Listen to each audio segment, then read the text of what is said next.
বিরতির পর আবার ফিরে এলাম। আমরা এখন বাংলা সংলাপের একটি শিরোনাম নিয়ে কথা বলবো। বাংলা সংলাপে এসেছে ইলিয়াস আলীকে ধ্বংস করা সহজ, কিন্তু সৃষ্টি করা কঠিন। আপনি বাংলাদেশ থেকে এসেছেন এবং এই অঞ্চলেরই মানুষ। ইলিয়াস আলীর গুম রহস্য এবং এই যে কথাবার্তাগুলো এসেছে এবং জাতীয় পর্যায়ের নেতৃবৃন্দ গত সপ্তাহে ইলিয়াস আলীর এলাকা পরিদর্শন করে আসলেন, এই খবরটি নিয়ে আপনার প্রতিক্রিয়া? ধন্যবাদ সাইদ সাহেব। ইলিয়াস আলী বাংলা সংলাপে শিরোনাম হয়ে এসেছেন। এর আগে বিভিন্ন পত্রপত্রিকা তার গুম হওয়ার সংবাদ এসেছে, তবে আমি তার রাজনৈতিক দর্শন নিয়ে আলোচনা করতে চাই না। তো ইলিয়াস আলী গুম হওয়ার সংবাদটি একজন নাগরিক হিসাবে, বাংলাদেশের একজন মানুষ হিসাবে আমি অত্যন্ত বেদনার সহিত উপলব্ধি করছি। এ ব্যাপারে বিভিন্ন সময় বিভিন্নভাবে বর্তমান সরকার বিভিন্ন বক্তব্য দিয়ে আমাদেরকে বিভ্রান্তি ছড়াচ্ছেন। একজন নেতা, অবিসংবাদিত নেতা, যে কোনো দলেরই হোক না কেন, ইলিয়াস আলী বিএনপির একজন অবিসংবাদিত সম্পাদক এবং এমপি এবং এলাকার একজন জননন্দিত নেতা। এই নেতাকে যদি শুধু বিএনপির ছায়ায় দেখি তাহলে ঠিক হবে না। উনি এলাকার উন্নয়নের জন্য সর্বস্তরের মানুষের জন্য তিনি কথা বলেছেন, বিশেষ করে টিপাই মুখবাদ নিয়ে কথা বলেছেন। বিভিন্ন ইস্যুতে সরকারের কিছু গাত্রদাহের কারণ হয়েছেন। সেই দিক থেকে বিবেচনা করলে কারো কারো মনে এমন ধারণা থাকে। মনে করেন যে টিপাই মুখের ভাত নিয়ে নিচে সুচ্চার ছিলেন, এটা তো শুধু সরকারের গাত্রদাহের ব্যাপার না, প্রতিবেশীরও ব্যাপার আছে। আপনি কি মনে করেন তার এই ইয়ের সাথে আন্তর্জাতিক ষড়যন্ত্র থাকতে পারে? আমি আপনার এই কথা এইটুকু বলতে পারি যে উনি শুধু টিপাই মুখ নিয়ে নয়, যে কোনো সমস্যা সমাধানের জন্য, যে কোনো বিষয়ে অধিকার আদায়ের আন্দোলনে উনি সোচ্চার ছিলেন। এটা টিপাই মুখ হোক, এটা আমাদের সড়ক উন্নয়ন, যে কোনো বিষয়ই হোক না কেন উনি সোচ্চার ছিলেন। ইদানিংকালে তাকে ঘিরে উনাকে যখন আমি প্রসঙ্গ বলতে চাই, আমি ওই এলাকার লোক হিসাবে ওনার সাথে আমার সম্পর্ক রয়েছে, পারিবারিক সম্পর্ক রয়েছে। আমি বিলেতে আসার পূর্ব মুহূর্তে, উনি 17 এপ্রিল ওনাকে পাওয়া যাচ্ছে না, বুঝলাম যে আমি চলে যাই। ওনাকে হয়তো তার মাকে বা তার পরিবারের সান্ত্বনা দেয়, যেহেতু পাশের এলাকার লোক। কিন্তু ওখানে গিয়ে যা দেখলাম যে ওখানে কিন্তু ইলিয়াস আলীর বাড়িতে যাওয়া সম্ভবই হয়নি। এমনভাবে লোকদেরকে, মানুষকে পুলিশ এমনভাবে রাহাজানি করতেছে যে অনেক বিভিন্নভাবে। একটা জিনিসটা খুব সহজ, আমরা যদি কথা বাড়াতে না চাই, যে তার জনপ্রিয়তা তো জীবন আত্মাহুতি দিয়েছে, মানুষ তার জন্য জীবন উৎসর্গ করে, তিনজন যারা দিয়েছে, হাজার হাজার মানুষ গেছে। কিন্তু একটা জিনিস আমরা গতকালকে লক্ষ্য করলাম, যারা হাজার হাজার মানুষের উপর মামলা হয়েছে, মানুষ, সাধারণ মানুষ, এরা কিন্তু রাজনীতি করে না, এবং যারা হাজিরা দিতে গেছে অরাজনৈতিক মানুষ, এদেরও আবার জেলে নিয়ে গেছে। এটা কি প্রতিক্রিয়া? এটার প্রতিক্রিয়া কিন্তু খুবই ভয়ঙ্কর হবে। এটা একটা স্বাধীন দেশে, একটা গণতান্ত্রিক দেশে একটা সরকার বহাল থাকা অবস্থা, এটা ঠিক নয়। আমি একটু ইন্টারপ্রেট করতে চাই, আপনার সাথে প্রকাশ করতে চাই যে আমি ওনাকে দেখতে গিয়েছিলাম। আমাকে লোক বলা বলি করলো যে আপনি যাবেন না, আপনাকে অনেক প্রশ্ন করবে, তাহলে পরশুদিন আপনি বিলেতে যাবেন, হঠাৎ করে এমনও হতে পারে আপনাকেও নিয়ে যেতে পারে। এই যে ললেসনেস, যেটা আতঙ্ক, ভীতি। এক বাড়িতে গেলাম, আত্মীয়ের বাড়িতে গেলাম, ওনাদেরকে ওখানে পুরুষ মানুষ নেই। এই যে পুরুষ শূন্য, আমি মনে করি যে এই যে একজন ব্যক্তি শুধু নয়, ইলিয়াস আলী একটি প্রতিষ্ঠান। ইলিয়াস আলী শুধু সম্পদ বিএনপির নয়, আওয়ামী লীগের নয়, মুসলিম লীগের নয়, এটা এলাকার একটা সুচ্চার কণ্ঠ। একে থামিয়ে দেওয়ার জন্য যদি কোনো একটা মহল, কোনো একটা গোষ্ঠী, দলের ভিতরে হোক, তার দলের ভিতরে হোক, বাইরে হোক, কিন্তু ইদানিংকালে প্রধানমন্ত্রীর সাথে দেখা করেছেন ইলিয়াস আলীর স্ত্রী, দেখা করে উনি একটা সান্ত্বনার বাণীও পেয়েছিলেন। কিন্তু তাদেরই বিভিন্ন সময় বিভিন্ন বক্তব্যে আমরা দেখতে পাই এটা অস্থিরতা। এজন্য আমি এখন মনে করতেছি যে ইলিয়াস আলী যেন স্বপ্নে দেখা কবে কার মুখ, কেবলই সুখ, কেবলই দুঃখ। তাই আমি একজন নাগরিক হিসাবে, ঠিক আছে, আমরা বিষয়টাকে আরেকটু লম্বা করার সুযোগ নাই, আমরা দোয়া করব উনি বেঁচে থাকুন এবং সেই সালামতে ফিরে আসুন, এবং সরকার এবং রাজনৈতিক দলগুলোকে এইসব বিষয়ে আরো সচেতন হওয়া, আইন শৃঙ্খলা পরিস্থিতির উন্নতি, যারা ইতিমধ্যে যাদের ব্যাপারে গুম ইত্যাদির খবর আসছে, এটা উদ্ধার হোক। আর আমি যদি হামিদ ভাইকে বলি, যদিও আপনি রাজনীতিটা সবসময় অ্যাভয়েড করতে চান, তারপরেও দেশের একজন রাজনীতিক, একটা সাবেক এমপি এরকম গুম হয়ে যাওয়ার ব্যাপারটাকে আপনি কিভাবে দেখছেন? এটা তো কোনো অবস্থাতেই সুখকর নয়, এটা খুবই দুঃখজনক। এটা আমাদের রাজনৈতিক দেউলিয়াপনারই একটা বাস্তব বহিঃপ্রকাশ। এটা যারাই করেছে রাজনৈতিক কারণে যদি এটা করে থাকে, তাহলে আমরা বলবো এই রাজনীতি, এটা কোনো রাজনীতি না। রাজনীতিতে থাকবে পারস্পরিক শ্রদ্ধাবোধ, পারস্পরিক মহাব্বত, পারস্পরিক অধিকারের প্রতি রেসপেক্ট, এগুলো রাজনীতি থাকবে। এবং পরমতের প্রতি সহিষ্ণুতা এবং শ্রদ্ধা, এটা কিন্তু যে কোনো ডেমোক্রেটিক পলিটিক্সের জন্য এটা একটা অনিবার্য শর্ত। কিন্তু এই যা হচ্ছে, এই যে গুম হয়ে যাবে, একজন নেতা সোচ্চার কণ্ঠে কথা বলছে বলে তাকে গুম করে ফেলতে হবে, তাহলে তো এই দেশের ভবিষ্যৎ খুবই অন্ধকার। এবং আমাদেরকে তো এই অন্ধকারাচ্ছন্ন অবস্থায়, রাজনৈতিক এই অন্ধকারাচ্ছন্ন বলয় থেকে যদি বেরিয়ে আসতে হয়, তাহলে এই ধরনের কর্মকাণ্ড এটা দূর করতে হবে। এবং এটার জন্য আমার মনে হয় জনসাধারণকেই সোচ্চার হতে হবে। ঘটনা হয়েছে কি মানুষ তো কত সোচ্চার হয়েছে, তার এলাকাবাসী জীবন দিয়ে দিয়েছে, মানে তারা আর কি করবে, তাদের বাসার তার না। আমি শুধু ওই এলাকার জনগণের কথা বলছি না, দেশের সমগ্র দেশের জন্য, এটা কোনো ব্যক্তির জন্য না। এই জাতীয় নগ্ন এবং এই জাতীয় অন্ধকারাচ্ছন্ন এই প্র্যাকটিসগুলো রাজনীতি থেকে দূর করতে হবে। এই বিষয়ে আমরা কিন্তু পৃথিবীর বিভিন্ন দেশে কিন্তু নাগরিকদের অধিকার আদায়ের জন্য সংগ্রাম দেখছি, এবং মানুষ রক্তপাতহীনভাবে কীভাবে অধিকার আদায় করতেছে, রক্তপাতের মাধ্যমেও হচ্ছে, কিন্তু রক্তপাতহীনভাবে আজকে অধিকার আদায় হচ্ছে কি কারণে? সমগ্র মানুষ যখন ঐক্যবদ্ধ হয়ে গেছে।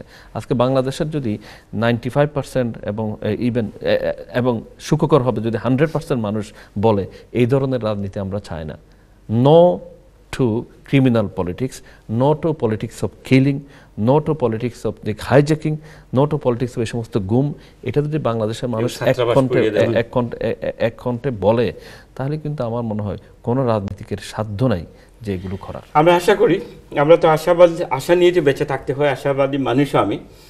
আশা করি বাংলাদেশের রাজনীতিতে পরিবর্তন আসবে এবং রাজনৈতিক নেতারা বুঝবেন সময়ের ব্যবধানে হলেও, এবং এই ধরনের নোংরামি, অরাজকতা ইত্যাদি দূর হবে।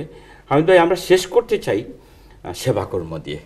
তা আমরা সেবার কথা বলছিলাম, আপনি জানেন সিলেট অঞ্চলে এখন সারা বাংলাদেশে বন্যা খুব ভয়ঙ্কর একটা রূপ লাভ করেছে। অসহায় মানুষ, বিশেষ করে গরিব মানুষদের যারা জানে না, তারা বুঝতে পারে না তাদের কষ্ট। ঘর বাড়ি ছাড়া যখন হয়ে যায়, তখন তার যেটুকুন সামান্য জিনিস আছে ভিজিয়ে নষ্ট হয়ে তারপরে পানিতে ভেসে যায়, আশ্রয়হীন হয়ে যায়। আবার যখন পানি কমে তখন তার ঘরে গিয়ে তার কিছুই নাই, আবার চাকরিও নাই, কোনো রোজগারও নাই, এরকম একটা কঠিন অবস্থা বাংলাদেশে। তো এই সময়ে আপনারা মুসলিম এইড বাংলাদেশে কি করছেন? আপনাদের বাংলাদেশ নিয়ে কি কর্মসূচি আছে? এই শিরোনামটা ইউরো বাংলা থেকে নিলাম, আপনার মুখ থেকে একটু শুনতে চাই। থ্যাংক ইউ সাইদ ভাই। আপনি বন্যা দিয়ে যেহেতু শুরু করেছেন, হ্যাঁ, হয়তো আপনার প্রশ্ন করতে পারেন বাংলাদেশে এত বড় বন্যা হচ্ছে, আমরা তো আপনাদের কোনো ক্যাম্পেইন দেখছি না। রাইট। হ্যাঁ, আসলে আমরা আমাদের এই জাতীয় দুর্যোগের জন্য কিন্তু, হ্যাঁ, বড় ধরনের দুর্যোগ যখন আমাদের একটা স্কেল আছে, বড় ধরনের দুর্যোগ যখন হয় তখন আমরা পাবলিকের কাছে ক্যাম্পেইন নিয়ে যাই। আর যখন দুর্যোগগুলো আমাদের ক্যাপাসিটির ভিতরে থাকে, তখন কিন্তু আমাদের একটা রিজার্ভ ফান্ড থাকে সবসময়। ওই রিজার্ভ ফান্ড থেকে আমরা করি। বাংলাদেশে বন্যা হওয়ার সাথে সাথে যখনই আমরা শুনেছি যে প্রায় 77 জন লোক মারা গেছে, যখন আমরা ফার্স্ট আমাদের অ্যাসেসমেন্ট রিপোর্ট ইত্যাদি আসলো, সাথে সাথে কিন্তু আমরা আমাদের রিজার্ভ ফান্ড থেকে সাথে সাথে আমরা প্রায় 25 লাখের উপরে টাকা পাঠিয়ে ওই বন্যা দুর্গত মানুষগুলোকে রিহেবিলিটেট করার জন্য আমরা করেছি। এবং অ্যাট দি সেম টাইম আমরা ইউরোপিয়ান ইউনিয়নের কিন্তু আমরা বড় পার্টনার, আমাদের সাথে ইউরোপিয়ান ইউনিয়নের সাথে ফ্রেমওয়ার্ক পার্টনারশিপ আছে। আমরা অলরেডি ইউরোপিয়ান ইউনিয়নের সাথে কথা বলি। ইউরোপিয়ান ইউনিয়ন আমাদের সাথে এখন এগ্রি করেছে বাংলাদেশে এই সমস্ত দুর্গত এলাকায় সহযোগিতা করার জন্য। তারা আমাদেরকে একটা বেশ কিছু প্রজেক্ট আমরা করছি, তারা অলরেডি সহায়তা দেওয়ার প্রক্রিয়া সব প্রায় শেষ হয়ে গেছে আর কি। তো ইনশাআল্লাহ আমরা যেখানেই দুর্যোগ সেখানে আমরা আছি। এবং বাংলাদেশে আপনারা শুনে খুশি হবেন যে সাইক্লোন সিডর এরিয়া, যে এরিয়াতে সাইক্লোন সিডর এবং সাইক্লোন আয়লা হয়েছে, ওই এরিয়াতে কিন্তু আমরা ব্যাপক কাজ করেছি। এটা ফিরোজপুর, তারপরে সাতক্ষীরা, তারপরে বাগেরহাট, এই সমস্ত এলাকা যেখানে এখানে আমরা অলরেডি প্রায় 10,000-এর উপরে বাড়ি করে দিয়েছি। যাদের বাড়িঘর নষ্ট হয়ে গেছে, নতুন বাড়ি পুরা ঘর আমরা তৈরি করে দিয়েছি। আমরা আমাদের সাথে অন্যান্য পার্টনার ছিল, ইউরোপিয়ান ইউনিয়নের সাথে আমরা পার্টনারশিপে কাজ করেছি।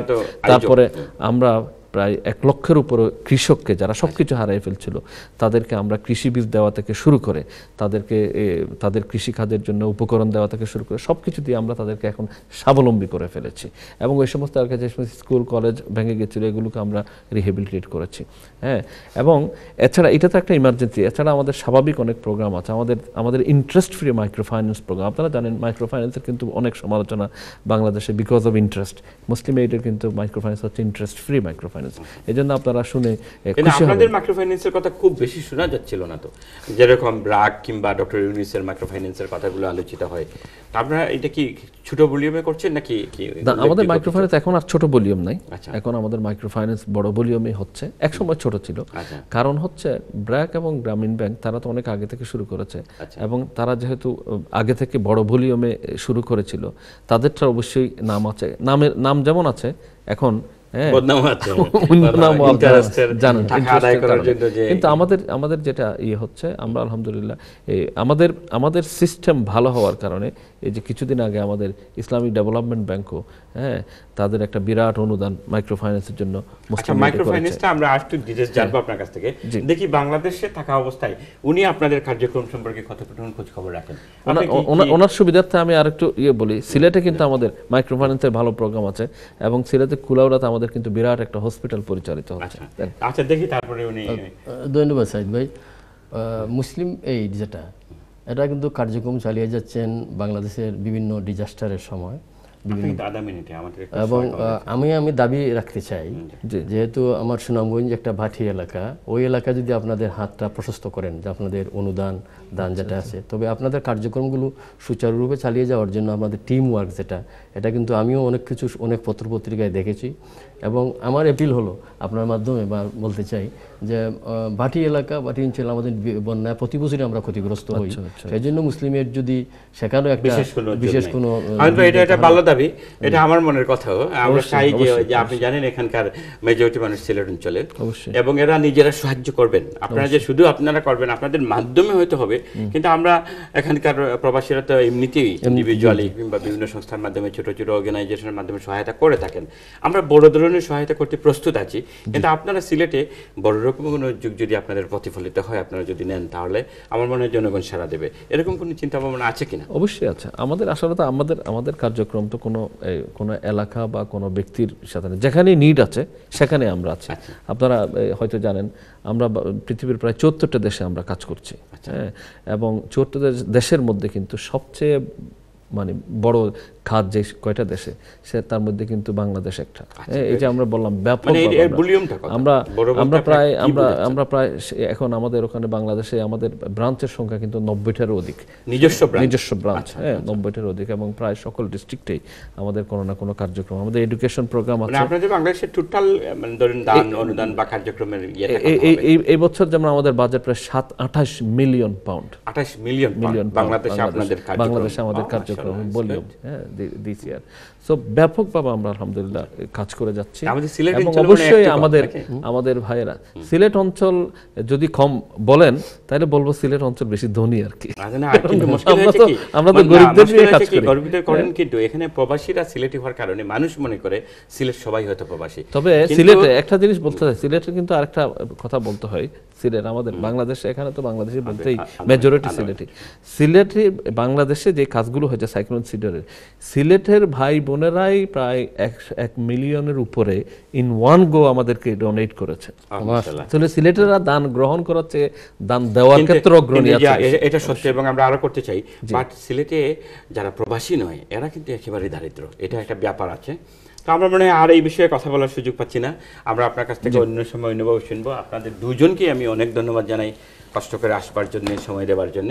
এবং যারা সংবাদপত্র, যারা সাংবাদিক আমাদের বন্ধুরা যারা লিখেছেন এবং যারা সংবাদপত্র প্রকাশ করেছেন, এর সাথে জড়িত রেডিও, টেলিভিশন, বাংলা মিডিয়া, সবাইকে আমরা অভিনন্দিত করতে চাই এই অনুষ্ঠানের মাধ্যমে। তাদের এই শ্রম মেধার কারণেই আমরা আজকে আমাদের সুপ্রিয় দর্শকদের সামনে এইসব উপস্থাপন করতে পারলাম।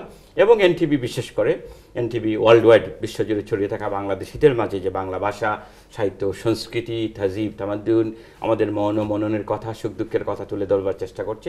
এজন্য বিশেষ করে এনটিভি ইউরোপের কলাকুশলীদের অনেক ধন্যবাদ জানিয়ে আমাদের আজকের এই অনুষ্ঠান হোল্ডার ফ্রন্ট পেজে আজকের অনুষ্ঠান শেষ করছি। আপনারা সবাই ভালো থাকেন, সুস্থ থাকেন এবং শান্তি ও কল্যাণের পক্ষে এগিয়ে আসেন।